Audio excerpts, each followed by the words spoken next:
पिटाई कौन था पे? ये कितने दिनों से आता है आदमी? ये कितने दिन से आते हैं? अरे कुछ बोलेंगी? आप ही से पूछ रहे हैं। आपका क्या नाम है? आपका क्या नाम है? निर्मला। तो क्या आकर के क्या बताते हैं? सर ये तबियत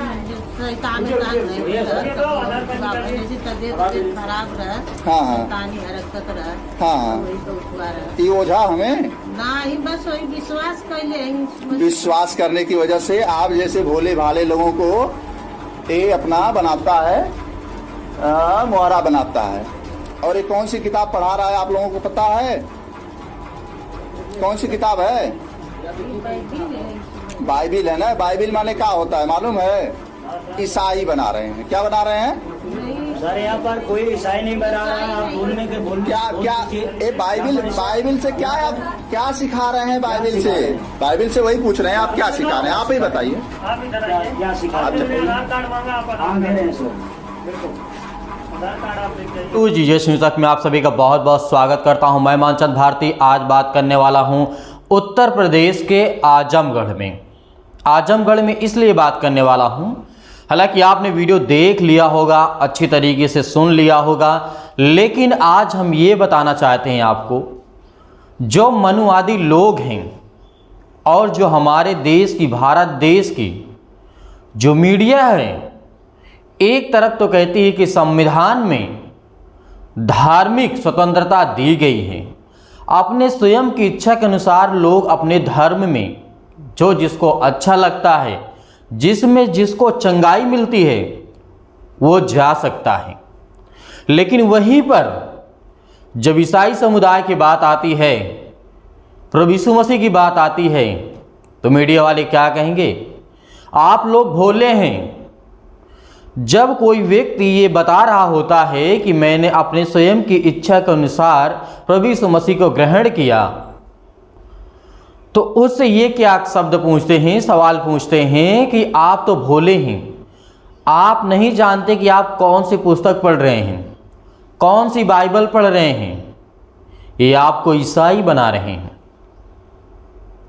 तो आज हम जिस तरीके से देखते हैं, भारत के संविधान में धार्मिक स्वतंत्रता जो दी गई है, उन मनुवादियों से, उन हिंदू जो कट्टरपंथ अपने आप को समझने वाले हैं, उनसे मैं सिर्फ एक सवाल पूछना चाहता हूं। जिस धर्म को तुम आप लेकर के लोगों को मारते हो, क्योंकि हिंदू धर्म कोई धर्म नहीं है मेरे प्यो, इसलिए मैं कहता हूं SC, ST, OBC के लोग जितने लोग हैं, इनको गुलाम बनाने के लिए हिंदू धर्म की काल्पनिक संरचना की गई है।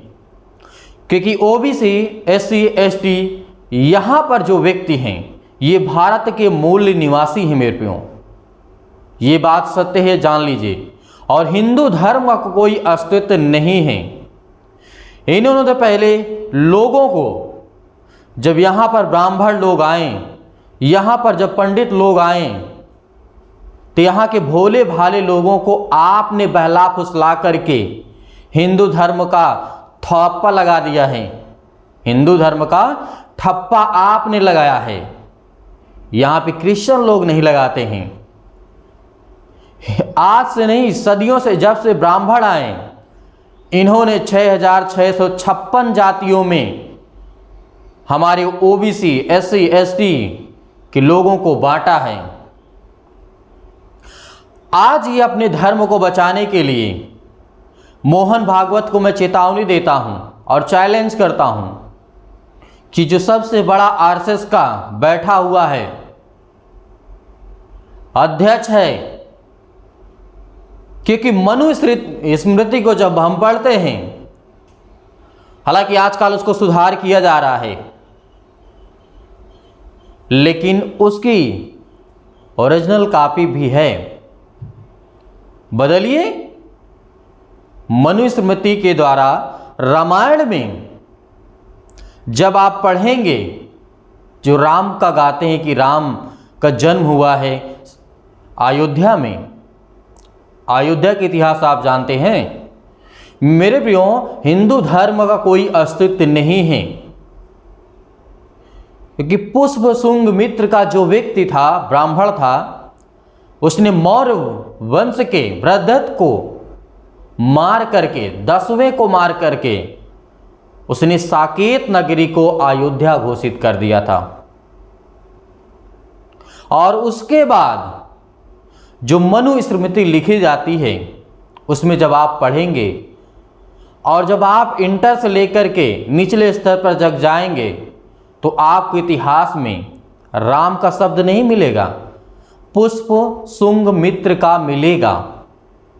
और रामायण में जब आप पढ़ेंगे तो आपको वहां पे राम मिलेगा। अब यहां पे दो व्यक्ति आते हैं, एक राम आता है, एक पुष्प मित्र शुंग आता है। राम ही जो नाम से जाना जाता है उसका असली नाम है पुष्प मित्र शुंग ही है। क्योंकि ब्राह्मण लोगों ने ये सोचा कि आज तो हम जिस तरीके से इनको गुलाम बना करके रखे हैं, 4 वर्णों में इनको बांट करके हमने रखा है। ब्राह्मण ने अपने लिए अच्छा पद ढूंढा, क्षत्रिय ने अपने लिए अच्छा पद ढूंढा और वैश्यों ने अपने लिए अच्छा पद ढूंढा। और उसके बाद जो बचे हैं ओबीसी के, माइनॉरिटी के लोग और जो भी निचले स्तर के हैं, उनको इन्होंने विभाजित कर दिया, डिवाइड कर दिया कि आप शूद्र हैं, आप हमारी सेवा करिए। तो मेरे प्रियो, मैं यहां पर लेक्चर देने के लिए नहीं आया हूं, मैं यहां पर यह आपको बताना चाहता हूं कि एससी, ओबीसी और जो भी एससी के लोग हैं, एसटी के, आप लोग समझिए, आपके पास धार्मिक स्वतंत्रता है।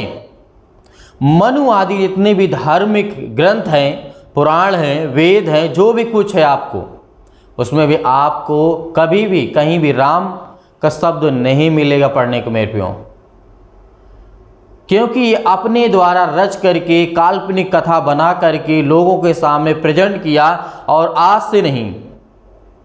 और मैं मोहन भागवत को कहता हूं, चैलेंज करता हूं कि मोहन भागवत ये साबित कर दे कि पुष्प मित्र शुंग कौन था और राम का सही अस्तित्व क्या था। इतिहास में आपको कहीं भी राम का जिक्र नहीं मिलेगा पढ़ने को मेरे प्रियो। उसमें इतिहास में आपको मिलेगा तो सिर्फ पुष्प मित्र शुंग, क्या नाम है उसका, शुंग नाम का ब्राह्मण जो था, वो मिलेगा आपको पढ़ने के लिए। तो यहां पर मैं आपको बताना चाहता हूं, एससी के लोगों सुन लो, और एसटी लोगों, ओबीसी के लोगों, हालांकि एससी एसटी तो उनसे दूर रहते हैं, सेवा कौन करते हैं, ओबीसी के लोग, क्योंकि वो अछूत हो जाते हैं। मैंने पहले बताया था कि एक टचेबल, एक नॉन टचेबल। टचेबल वो है ओबीसी के लोग जो उनसे टच में हैं, उनके लिए काम करते हैं, उनके लिए करते हैं। और नॉन टचेबल का मतलब ये हुआ कि उनके टच में ही नहीं है। तो एससी एसटी कहाँ उनकी सेवा कर रहे हैं, वो तो अपने काम धंधे में लगे हुए काम कर रहे हैं। यहाँ पर बहुत तरीके से अगर फंसे हुए हैं तो ओबीसी की माइनॉरिटी के लोग हैं।